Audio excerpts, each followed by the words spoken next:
भाजपच्या हर घर तिरंगा अभियानांतर्गत आज शहरात काढण्यात आलेल्या तिरंगा रॅलीला उत्स्फूर्त प्रतिसाद लाभला। यावेळी वंदे मातरम, भारत माता की जय अशा घोषणा देऊन उपस्थित सर्व देशप्रेमी नागरिकांनी हातात तिरंगा घेऊन जल्लोष साजरा केला। या अभियानाचे जिल्हाध्यक्ष संदीप गावडे यांच्या नेतृत्वाखाली ही रॅली काढण्यात आली। यावेळी एनसीसी कॅडेट, डॉक्टर, पत्रकार, व्यापारी असे असंख्य नागरिक, विविध संघटनाचे पदाधिकारी या रॅलीत सहभागी झाले होते। सावंतवाडीच्या राजवाड्यातून या रॅलीची सुरुवात करण्यात आली। त्यानंतर शहरातील मुख्य बाजारपेठेतून ही रॅली नेण्यात आली। येथील पालिकेच्या उद्यान परिसरात या रॅलीचा समारोप करण्यात आला। यावेळी जिल्हाध्यक्ष प्रभाकर सावंत, जिल्हा बँकेचे अध्यक्ष अतुल काळसेकर, संदीप गावडे, पुखराज पुरोहित आदींनी आपले विचार व्यक्त केले। या रॅलीला मोठ्या संख्येने नागरिकांनी गर्दी केली होती। याच्या तिरंगा रॅलीच्या निमित्ताने आज आपण सगळे एकत्र आलो। आपल्या सर्वांना माहिती आहे की कुठच्याही देशाची ओळख ही त्याच्या राष्ट्रध्वजाने होते। आपल्या देशाचा गौरवशाली असा इतिहास सांगणारा हा आपला राष्ट्रध्वज आहे।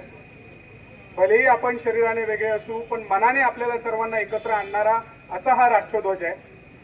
आणि या राष्ट्रध्वजाचा प्रवास, या राष्ट्रध्वजासाठी दिलेलं हुतात्म्य, या सर्वांची गाथा ही आपल्या पुढच्या पिढीला कळावी, यासाठी सर्वांनी नागरिकांनी एकत्र येत या तिरंगा यात्रेचं आयोजन केलेलं आहे। आजचा हा प्रचंड असा उत्स्फूर्त असा प्रतिसाद बघता या तिरंगा यात्रेमागचा जो मुख्य आशय होता की आपल्या नवीन पिढीला तिरंग्याची गौरव गाथा ही समजावी, तो पूर्ण झाला आहे। याबद्दल कुठलीही साशंकता नाही। कुठच्याही देशाचं त्याचं सार्वभौमत्व, त्याचा संपूर्ण इतिहास हा राष्ट्रध्वजातून कळतो। आपल्याही देशाचा असलेला सामर्थ्यशाली इतिहास आणि पुढे असलेला आपला आशेचा असा भविष्य, हे सर्व या राष्ट्रध्वजातून प्रतीक होतं। या राष्ट्रध्वजाला अबाधित ठेवण्यासाठी ज्यांनी ज्यांनी या देशासाठी हौतात्म्य पत्करलं असे आपले सर्व भारतीय जवानांचं त्या निमित्ताने एकदा स्मरण करूया। भारताचं सैन्य दल आणि आत्मनिर्भरतेकडे आपल्या घेऊन जाणारे आपले शास्त्रज्ञ, त्यांचा या निमित्ताने गौरव करूया। आणि सर्वांना त्या निमित्ताने येणाऱ्या आपल्या स्वातंत्र्य दिनाच्या खूप खूप शुभेच्छा देतो। तसंच तिरंगा सदैव चिरायू राहो असा समस्त सावंतवाडीकरांच्या मार्फत संदेश देतो आणि माझे मनोगत संपवतो। खूप खूप धन्यवाद। तिरंगा रॅलीमध्ये सहभागी झालेल्या सगळ्या माझ्या विद्यार्थी आणि राष्ट्रप्रेमी नागरिक मित्रांचं मी सहर्ष स्वागत करतो। आणि ज्या राष्ट्रप्रेमी आमच्या सहकार्याने या रॅलीचं आयोजन केलं, या पदयात्रेचं आयोजन केलं, त्या सर्वांना धन्यवाद देतो। मित्रांनो, आपल्याला सगळ्यांना माहिती आहे की आपण आज जी रॅली या ठिकाणी संपन्न केली, ती रॅली म्हणजे केवळ एक मिरवणूक नव्हती, तर आपल्या भारताच्या अस्मितेचं प्रतीक असणाऱ्या तिरंग्याखाली आपण सगळेजण एकत्र आलेलो होतो।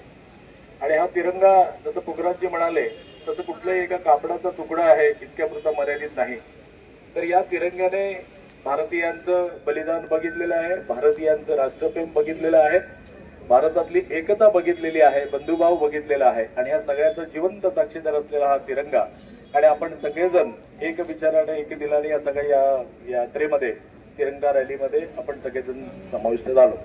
आपल्या सगळ्यांना माहित असेल की तिरंग्यामध्ये आपल्याला खूप मोठी, तिरंग्यापासून आपल्याला प्रेरणा मिळते। तिरंग्यामध्ये 3 रंग आहेत। जो वरचा केशरी रंग आहे तो शौर्याचं, धैर्याचं, त्यागाचं आणि समर्पणाचं प्रतीक आहे, जो आपल्याला कायमच प्रेरणा देतो। त्यानंतर पांढरा रंग आहे तो शांतीचं प्रतीक आहे, सत्याचं प्रतीक आहे, आणि नेहमी आपण प्रामाणिकतेकडे गेलं पाहिजे, प्रामाणिक राहिलं पाहिजे याची शिकवण देणारा हा पांढरा रंग आहे। आणि त्यानंतरचा रंग आहे तो हिरवा, ज्यामधून आपल्याला समृद्धी, प्रगती या सगळ्याचं ज्ञान होतं आणि निसर्गाशी आपण जोडले जातो। आणि या सगळ्या रंगांना एकत्र बांधून ठेवणारा अशोक चक्र जे आहे ते आपल्याला गतिमानता, प्रगतिशीलता या सगळ्याची शिकवण देऊन जाते। नेहमी पुढे चला अशा आशयाचं आपल्याला त्या यातून मार्गक्रमण आपलं होत जातं। आणि या सगळ्या पार्श्वभूमीवर या संपूर्ण देशाचं ऐक्य, या देशातला बंधुभाव, या देशातली एकता सगळं टिकून आहे ते फक्त त्याचं सगळ्याचं निमित्त आहे, जो आपण आदर्शाने मानतो तो तिरंगा. आणि म्हणूनच या तिरंग्याचा सन्मान करण्यासाठी आपण 2 दिवसांनी, म्हणजे आपण खरं तर स्वातंत्र्य दिनाच्या पूर्वसंध्येला आहोत. 2 दिवसांनी आपण 79वा आपला स्वातंत्र्य दिन साजरा करतो आणि त्या पार्श्वभूमीवर संपूर्ण देशभरामध्ये अशा प्रकारच्या तिरंगा रॅली आपले राष्ट्रप्रेमी नागरिक, विद्यार्थी सगळे सहभागी होऊन काढत आहेत.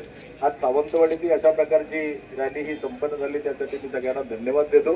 आणि माता की जय, भारत माता की जय. तिरंगा यात्रेत सहभागी झालेले सावंतवाडीतील नागरिक बंधू भगिनी, विद्यार्थी मित्रमैत्रिणी आणि या सगळ्यांचं मी मनापासून स्वागत करतो.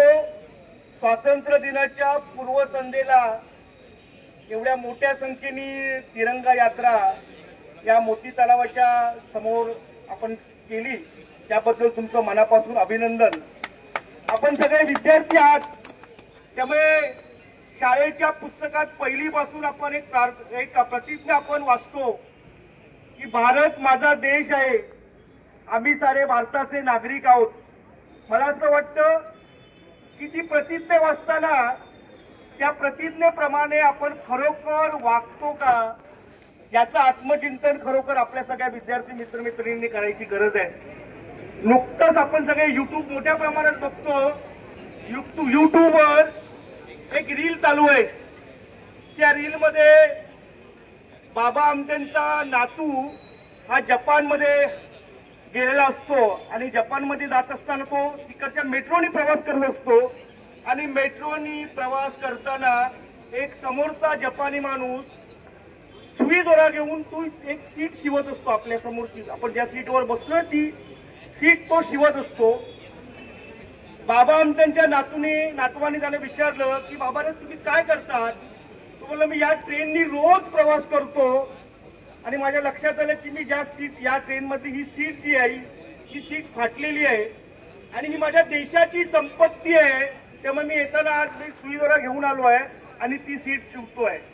मला असं वाटतं की मी मगाशीच सांगितलं की आपली प्रतिज्ञा जी आहे भारत माझा देश आहे, तर मला कधी कधी वाटतं आपण फक्त 15 ऑगस्ट 26 जानेवारी या दिवशीच हा सण साजरा करतो, तिरंग्याचं पूजन करतो, तिरंग्याचा अभिमान बाळगतो.